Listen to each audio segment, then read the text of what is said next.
You are listening to Freshly Squeezed. It was actually through my disability that my passion for music began. If I didn't have my disability, if I didn't have the inability to hear properly, I might never have found music. Fresh week, fresh tunes. This is Freshly Squeezed. I'm Jim, and over the next 25 minutes or so, you're going to hear some awesome new music that could become one of your go-to faves. That's what we do. And that's what Freshly Squeezed is all about, unearthing new talent and helping you find the new music you are going to love. Another 3 bands to feature on this week's podcast, and we go a little bit deep this week, some big conversations with the featured artists. We're going to hear from Asgard Raven, whose musical tribute to a friend has turned into an exciting and fledgling music project.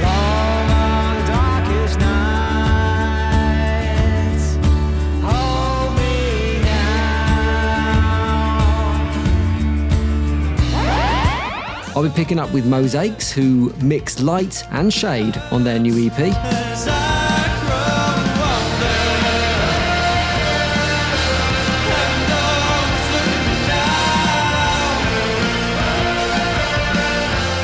You can hear that Feeder are a bit of an influence on that lot. We'll get into that shortly as well. And we're going to get the new tune from the brilliant James Holt.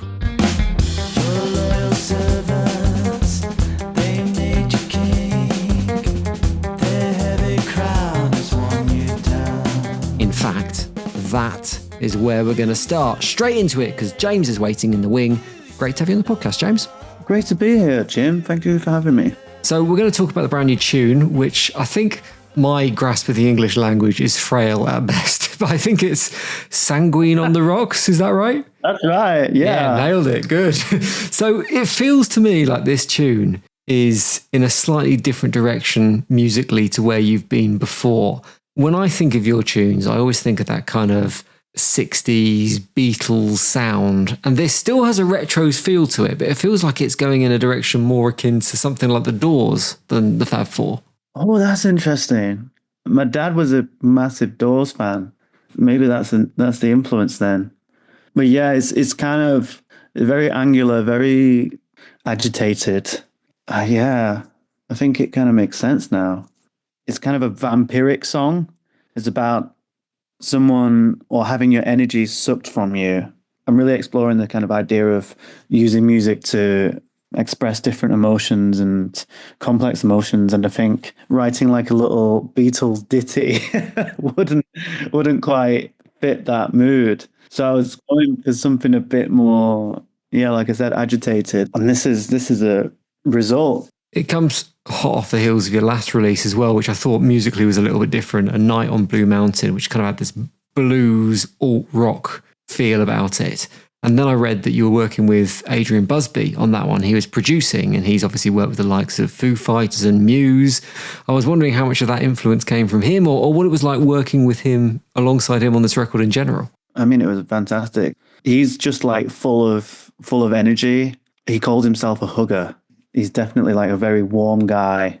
We recorded it actually in Eve Studios down in Bredbury near Stockport. Adrian chose this because it's got all of this old technology from like the 1950s. And it was just amazing to see Adrian interact with this old equipment. And it was like seeing a child in a toy box, and he was like, oh, what does this button do? Because it didn't have any labels on it. It was like, oh, we'll try this and just put the vocals through this box. And it was like manning a ship. They actually got me kind of winding some stuff. It sounds a bit chaotic, but it was. That's a really interesting kind of juxtaposition to where we are with recording in general, because you have all the things that were in that room with that old kit would have been doable via digital recording.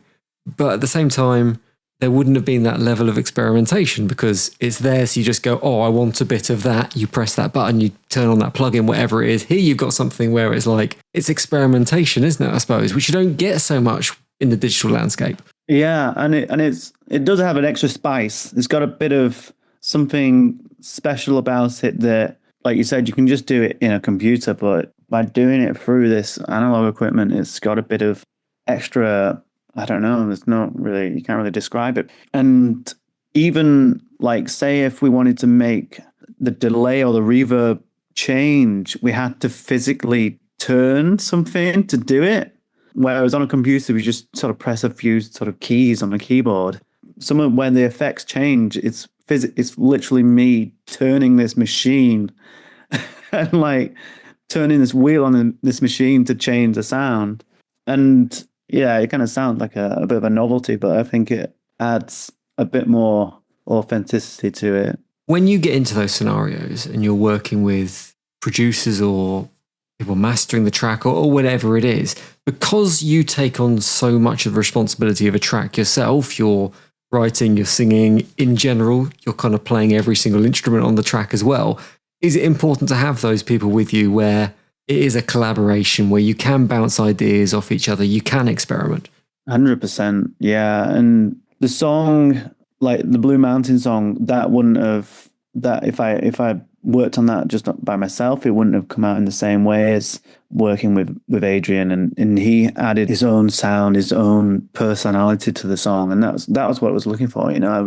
The song is me, but it's also parts of Adrian. It's also, I had my friend James play drums on it, and my friend Tom from Novelty Island, he sang backing vocals, and it's got a mixture of all of our voices there. Yeah, Adrian's he's a really class guy, and he knows what he's doing. He's worked with some great artists, and he was doing an EP with Julian Lennon, John Lennon's son, recently.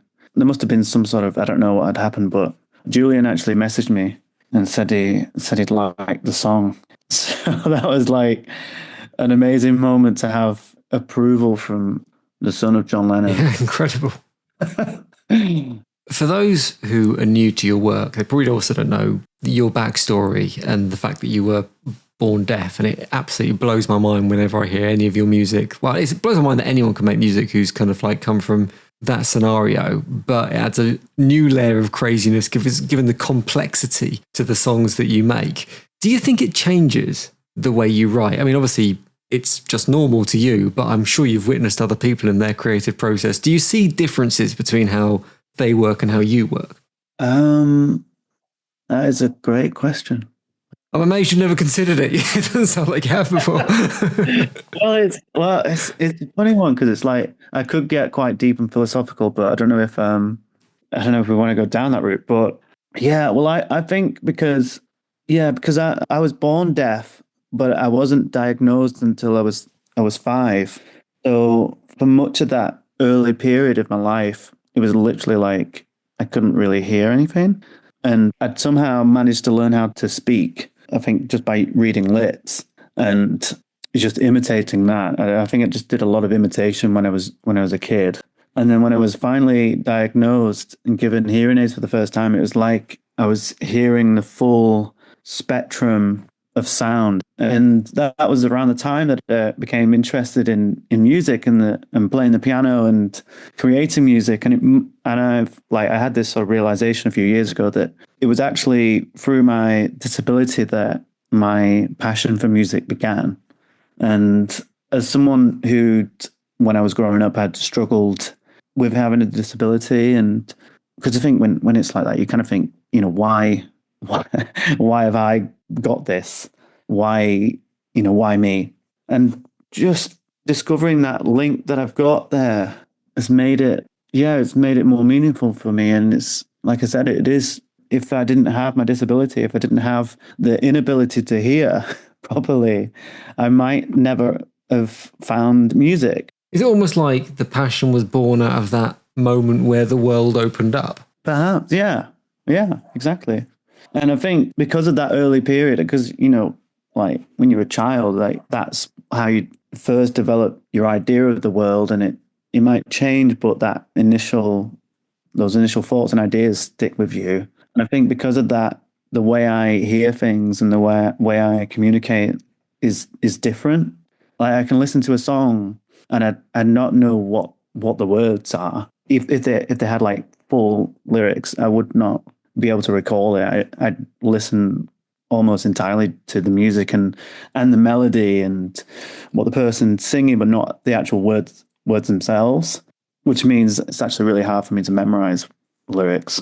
any song, any tune, it's like, say if I wrote like a little idea for a song 10 years ago and didn't save it anywhere, I could recall it, just like that. But any words or anything like that, I struggle with. One thing I noticed when I was preparing to speak to you, we've spoken on and off over the last decade that you've been making music, but I couldn't recall whether you'd ever put an album out or even a kind of long EP. And looking back in your timeline, I don't think you've ever taken that step, which really surprised me, because you're someone who clearly loves telling stories through music, and an album or an EP is obviously the extension of that. It allows you to kind of tell longer stories and kind of create a narrative. Is that on the horizon? Do you think you're going to get to that point anytime soon? Yeah, it's funny you mentioned that, because I'm actually working on 2 different forms of like a long format. So Sanguine on the Rocks and Blue Mountain, this will be part of an EP of this like similar sound world, of a little bit heavier, like some of the themes are darker. And that was born out of having these ideas and like you said, wanting to tell like a longer story, a bigger narrative. And then at the same time, I've been to France and I've been to Milan as well, doing some recording. I'm working on an album of ballads, like mainly piano ballads and acoustic songs that are going to be a little bit like more stripped back, more thoughtful. It's going to be exploring different themes. So it's been it's been kind of interesting for me to keep flipping between these 2 songs. And essentially that I had this idea of putting these 2 pieces of work together and releasing them. I think I'll do the EP first and then release the album when it's finished. Exciting times. That sounds a little bit like one of those Graham Norton, have you thought of this? Oh, funny you should ask that questions, but I genuinely didn't know that was in the pipeline. Yeah. So looking forward to hearing that when it comes. There's no way of saying this, James, without sounding sycophantic, but I think you are genuinely one of the most talented songwriters I've ever heard. So I hope there is success for you in the future with those new records when they come, but really enjoying the new tune as it stands, as we've got for the time being, and really appreciate you coming on Freshly Squeezed. Thank you, Jim. Thank you very much. You once were happy, but you played the host to a parasite in your arm. Oh, you're exhausted, soul's drained away. They've taken all you got, they drink your blood, they suck you up, they suck your blood, they suck you up. They tear away all your wings, feed on your voice, you cannot sing. You don't know where you belong, you wonder how it all went wrong. You took a kiss to the lips and then a dagger to the heart. Genuinely, James is a superb songwriting talent, and you need to listen to some of his back catalogue to understand that properly. You can do that via the link in the podcast description, where you'll also find a link to Freshly Squeezed's weekly music playlist. That's 10 new tunes every single week on Spotify, and I'm sure when that full album does come from James, a few of those tunes are going to feature there. They'll be making an appearance. Onwards now, and it's new music from MOSAICS that's lined up and ready to go, as is frontman Owen. Nice to have you on the podcast, Owen. Thank you very much for having us. It's a pleasure to be here. So I want to talk about the new EP. I want to talk about the brand new song as well. So the EP is called A Guiding Lie. New track off it, Heaven Knows. Now, Heaven Knows opens with this kind of bright, jingling guitar. And I'm thinking, that sound with that title, instant comparisons are going to be made to the Smiths. Nobody said it would be easy. Never thought it'd be so hard. I wouldn't say obviously as a band you are Smiths-esque, but is that a subtle musical reference? I'd say so. I mean, our influences are pretty wide anyway. I think we're all pretty eclectic in what we listen to. But I remember when Stu and I first started writing together in university, however long ago that may be, I pretend not to remember. But it was... We talked a lot about, because he's an incredible guitarist, he's an excellent guitarist. The way that we write is actually fairly similar to how we've read, that Morrissey and Marr used to do it. There's a lot of the instrumentation was sort of done by Marr in advance with Morrissey to then add melody and lyrics.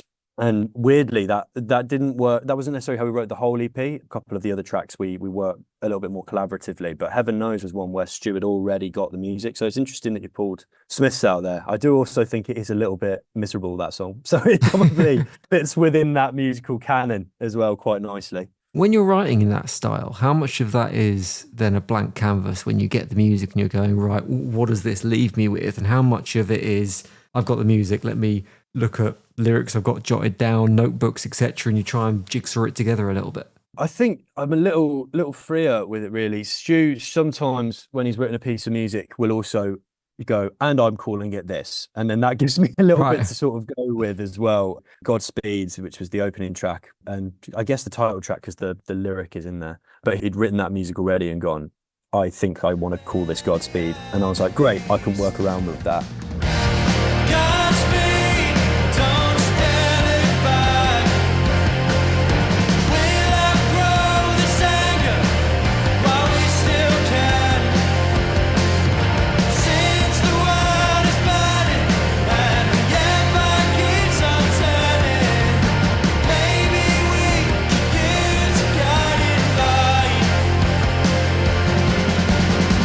Sometimes we'll write with an acoustic guitar, which sort of changes when we're writing together. But when he already has the piece, you can sort of, I think, hear, and I feel the way that it makes me feel. Do you know, if you get what I mean? There's something in that song already with how, I guess, kind of moody and melancholic it feels in places, whilst also still being quite driving. And then he and I'll sit down and bat lyrics around. And I think, generally speaking, by the time we've done a verse or a chorus, you're like, okay, that's what this is going to be about now. On the topic of influences, you noted, talking about this EP, that you kept on coming back to Feeder as an influence. Yeah. And the noughties era, it's not always the most fashionable. I mean, indie landfill was coined for that period of time. It's a phrase I hate, and it's often used to degenerate kind of the music of that era. Is it a period that you think doesn't get enough credit? Absolutely. I mean, I think it's ironic, really, because I think obviously landfill indie coming from like, there's too much of it, you know, and it's all just getting sort of discarded. But then you sometimes, I mean, it's coming back a little bit now, I think, in terms of charting, and like you've got artists like Sam Fender, and Noah Kahan's doing really well with his sort of like indie folk thing as well. So it's sort of coming back around. But then sometimes I don't want to be too like pejorative of the charts, really, because there's some great pop music out there as well. But I think there was a time I was out with a couple of younger mates the other day in a beer garden, and I was playing them a playlist that was called Landfill Indie, and these guys are like 20 years old. And I was like, this used to be so ubiquitous. Like it was stuff like Cortinas and stuff like that, and Feeder on there as well. And it was, I think I grew up around, like, I was sort of getting into music around sort of like 2005, 2006-ish when I was younger. And the fact that there was so much guitar music around to draw on, and I think the same with Stu as well, that we always come back to sort of like that mid-noughties sort of sounds. And in the 90s, we weren't born, really. So that was the music that was sort of the music I grew up with in the car. So then discovering stuff for yourself in that noughties era, and, you know, then when I was going out clubbing at 18, 19 on like indie dance floors in Snobs and stuff like that, you know, that was the stuff that is just always in the back of my mind, and Stu's as well, I think, in terms of just the sonics of it. And Feeder in particular, they've got such a big sound, and it feels very dramatic, almost like the way that they use strings quite often as well. You know, it's something that we've really been influenced by, and we like that big sort of anthemic noise that you can get out of these things, even though we're playing in much smaller places than you typically hear an anthem. But it's that we really love ourselves, and that we then want to then put into the stuff that we create as well. No man is an island. No man is an island. You've touched on it a couple of times, and this is interesting because I've never met you before, Owen. This is the first time we're chatting. You seem like a very upbeat, positive guy, yet your description of the EP I thought was quite bleak. You describe it as an exploration of the isolation of modernity, the death of ambition, and the universal lies we tell ourselves and each other to make sense of an uncaring world. Is that a true reflection of how you feel about the world around you? And is that something you feel like you share with your audience? It's a hell of a bit of copy, I will say. But no, I do think so.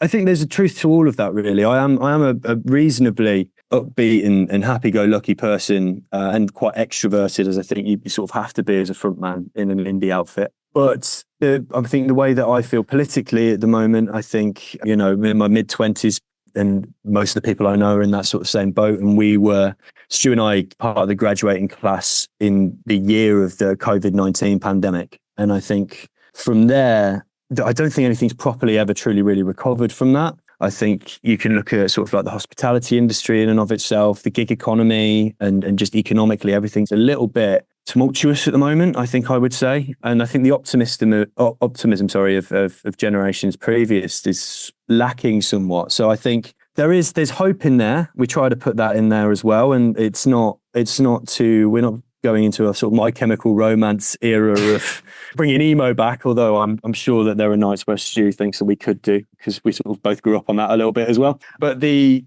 idea of representing actively and truthfully, I think that whilst there's joy to be found in that unity, and that you know, you can understand and see and empathise with people of your own cohort and your friends who are also struggling with the same things that you are, that it isn't necessarily like your dad's 20s, if you get what I mean. I think what is sort of your sort of older Gen Z and where that is at the moment, culturally and politically. I think there's a lot of that in there. And I have unfortunately had one too many nights of just going, God, that's a bit rubbish, isn't it? And thinking about that. And I think at the time I was living in a flat in London and working on a bartender's salary. And I think we were sat in that flat, Stu and I, when we were writing Sing Me to Sleep. And there was I think it's just a lot of that just fell out of me. And he went, we're about halfway through. We'd done, I think, maybe the first verse and the first bit of the chorus. And he just looked at me and went, I don't think your mental health's in the best place, actually, mate. Are you sure you're all right? And I went, no, actually, mate, I think I'm actually now using this session as therapy, and this is really helpful. Don't wanna sit through another line. Watch the world unravel before my eyes. Cursed to bear witness, but blessed with sight. Sing me to sleep, sing me to sleep. But it sort of fell out of that really and came around it. But I don't think it's too. I don't think we're too bleak as a band. I think that there is something to be said for trying to put what I think quite a lot of people would say that they do feel, I think, into a nice little sing-alongable melody is what a lot of my favourite artists do. Yeah. Brings us back to the Smiths. Yeah, the Smiths, exactly. Yeah, bang on. I'm trying to do it with a wink and a nudge every now and then, but I can't quite be as witty in verse as Morrissey, unfortunately. So bleak is what we have. We're going to play the new tune, Heaven Knows. We're going to link to the full EP in the podcast bio, so if people want to find more, they can go and check it out there. But cheers for your time on Freshly Squeezed. Thank you very much for having me. Nobody said it would be easy. Never thought it'd be so hard. Picking fights in my own mind. I'm losing every time. Why would I want to talk anymore? If it's no fun for them, bedbound, the rock bottom, stuck living someone else's life. Heaven knows, look at me now. As a coldly torch my heart, couldn't make it out alive.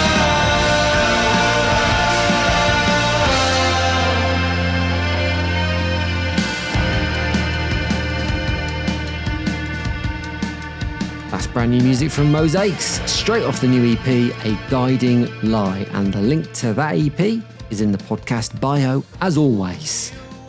Before we get our final act on, remember, if you're liking this show, there is more where this came from. In fact, there is more every single week. A brand new episode featuring 3 new artists, as well as a back catalogue to get stuck into. So hit that follow button wherever you're listening. And don't forget to tell any of your mates who are into the new music thing as well. Spread the word. 3 new artists every week, 52 weeks a year. That's 150 plus chances. Hang on, I can work this out. 156. 156 chances to hear something you are going to love. And I like those odds. On to the final tune this week. It's from a fella called Joe Bickerton, but he goes under the name Asgard Raven. He's on Freshly Squeezed. Hey, Joe. Hi, how you doing? Yeah, I'm good. Asgard Raven is your musical alter ego, and it's been an interesting journey to get to this point. We'll get onto the music you're making in a minute, but started life in the armed forces, which feels like a hell of a gear change between then and what you're doing now. I'm interested, has that part of your life impacted what you're doing now? Has it influenced your music in any way? I suppose it did. I mean, you have some fairly unique experiences, I'd say, if you're serving in the military. Deployments away from home, all of that sort of stuff. And, I suppose that it's going to be in there somewhere in your experiences and how that comes out in your thought processes and the sorts of things that go through your mind when you're, writing lyrics and that kind of thing. So, yeah, but I don't think it's necessarily like a driving force behind anything. But, it does shape your perception of the world and things that go on. You quickly come to understand that there's a lot of things in life that we panic about and we fret about. And actually, they're not as important quite often. They can be life-changing, but not necessarily life-threatening. And I think sometimes having that, that sort of thing that says, if this doesn't work, no one's going to die. I might be disappointed or, I'll be gutted if my song doesn't get played on the radio. But actually, in the grand scheme of things, is it as big a deal as I might otherwise have thought? In terms of your journey into music, you've not been doing it a huge amount of time, came to it fairly late compared to most musicians, started writing during lockdown. Do you ever have that moment where you kind of stop and think, what if I'd started doing this a bit earlier, if I'd kind of like looked at it in the early days, where could I be now? Yeah, every day. I first started learning to play the guitar, God, I wouldn't like to think how many years ago. I even bought a little 8-track recorder and I wrote a few tunes, never any lyrics or anything, or any vocals or anything like that. But, I used to play around and play covers and stuff like that, but never really went anywhere with it. And then I kind of put the guitar down for a number of years, sat in my living room in the corner like an expensive ornament. And then it was, like when lockdown came along, it was, I thought, well, I need something to do. So I picked it up and started noodling and everything. And over those few months, I sort of wrote a few songs, including lyrics this time, put them down on the 8-track and thought, I think I've got something I quite like here. I wonder what it would sound like in a studio, if it was recorded properly in a studio. And that's kind of where it all started, really. What were the nerves like doing the first release, kind of making that step? Because it is very different writing something in your bedroom to going, actually, I kind of want the world to hear this. Yeah. Do you know what? It was an unreal experience, really. I had this intention when I wrote the first song.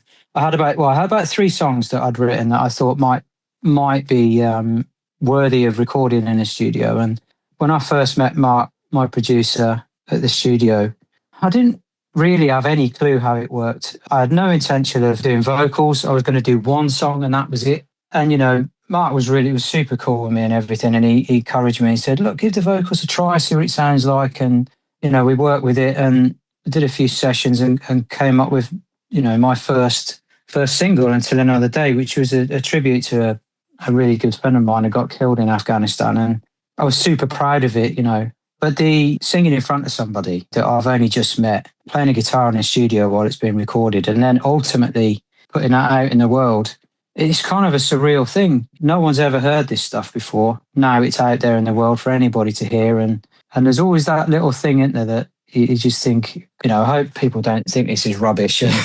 that kind of thing. I wanted to be fair, I didn't do it for worldwide acclaim. I did it because I wanted to write a tribute to my mate. And hopefully I did him proud.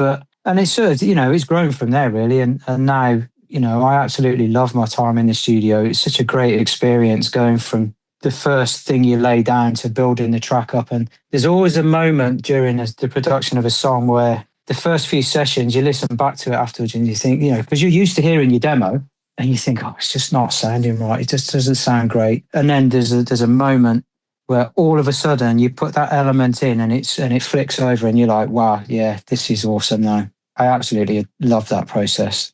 Well, the new tune, I Just Want to Feel the Sun, is second release of 2026. And it looks like there's been a bit of a break between kind of a flurry of releases that came in 2024. And then you kind of took last year off and came back this year with brand new music. Was there a reason behind taking a pause, kind of taking a step back? Mostly not having the time, in all honesty. Like most kind of indie musicians, I've got a day job and that was extremely busy and still is. Mark, my producer, who I did the previous songs with, was busy as well. So we released the 5 in 2024. We had a load of stuff that we got part finished in the studio, and we just couldn't find the time, to suit both of us to get in and finish it. But I was still writing songs in the background, in the what small bits of time I could find and everything.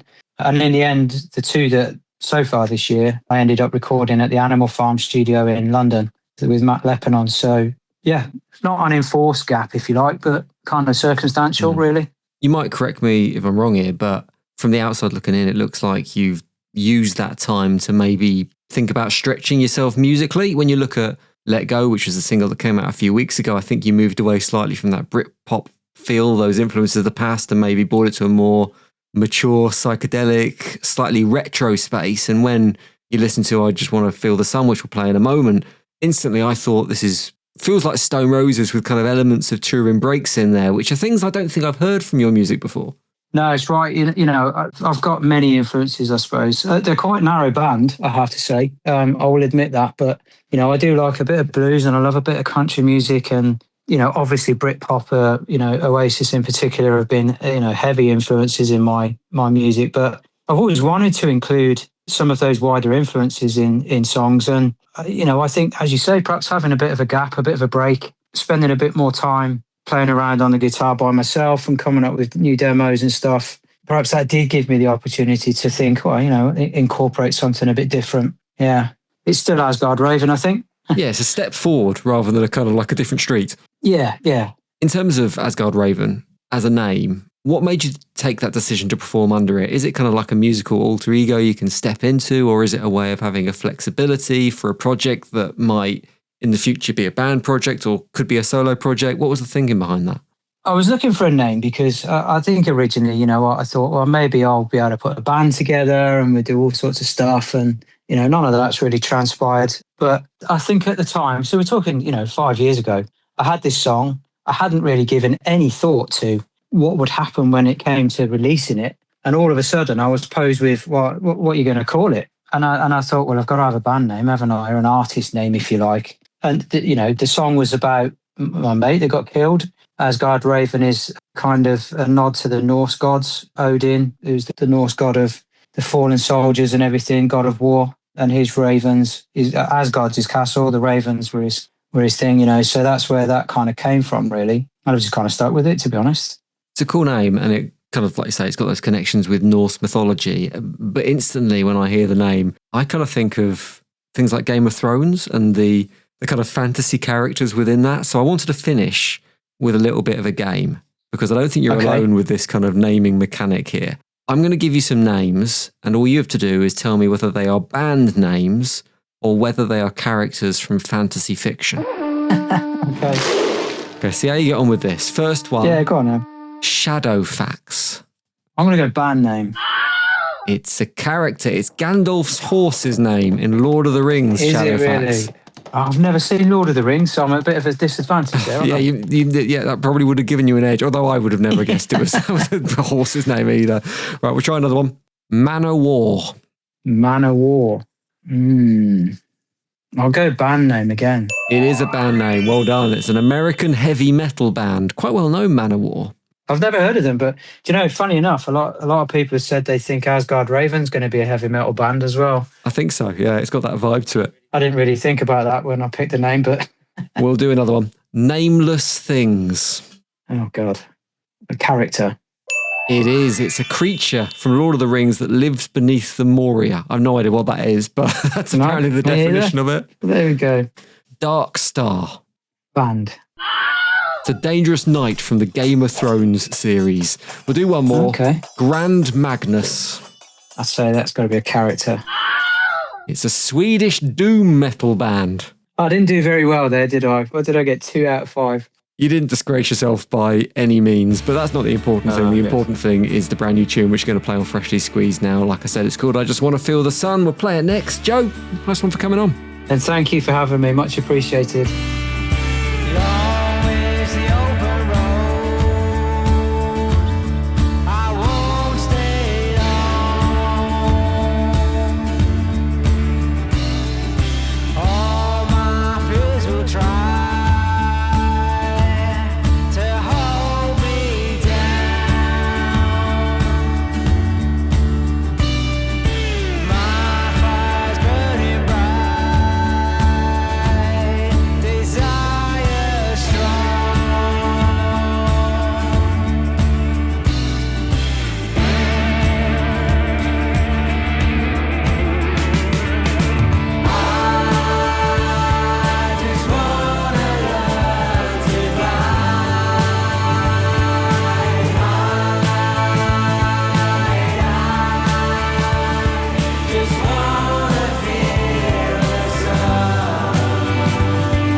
new music completed it, mate. That is it for Freshly Squeezed. 3 acts to get your teeth into this week. More next week. Hit that follow button now. That was Asgard Raven wrapping up this week's show. Good one, that. Ace tunes from him. MOSAICS for Ace. James Holt is brilliant. A good reason to come back. And we will do it all again next week. So I will see you then. Cheers for your ears. The award-winning Freshly Squeezed, a new music podcast, was devised, produced and hosted by Jim Salveson. Sound design and additional production by Ant McGinley. Theme music, Blue Blazer, is written and produced by Spin Class. Stop.